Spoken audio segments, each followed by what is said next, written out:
देश में इन दिनों प्रधानमंत्री पद के अगले उम्मीदवार को लेकर राजनीतिक बहस छिड़ी हुई है।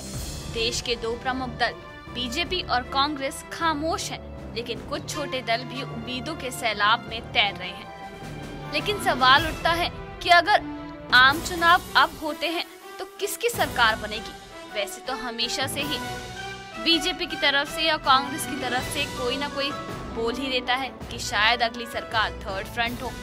तो वहीं बीजेपी की तरफ से कई बार कहा गया कि इस बार आम चुनाव जल्द होंगे। राजनाथ सिंह ने तो नवंबर में होने की बात कही, तो वहीं मुलायम सिंह यादव ने हमेशा थर्ड फ्रंट का राग अलापा। पर सवाल पूछा जाए कि अगर आज ही आम चुनाव होते हैं तो किसकी सरकार बनेगी, तो इस सवाल का जवाब दिया हाल ही में हुए एक सर्वे ने। ये सर्वे करवाया गया टाइम्स नाउ सी वोटर द्वारा।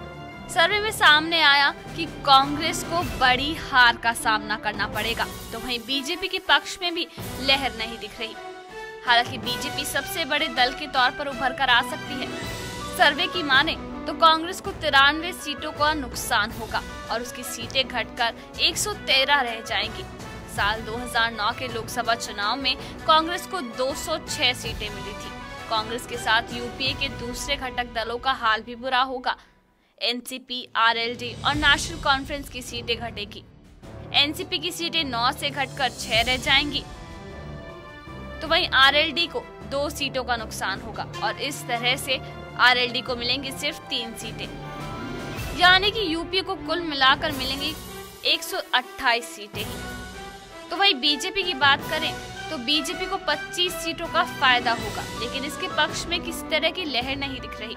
बीजेपी के साथ साथ घटक दलों को भी मामूली फायदा होता दिख रहा है। शिवसेना और शिरोमणि अकाली दल को फायदा होगा, जबकि जेडीयू को 1 सीट का नुकसान होगा।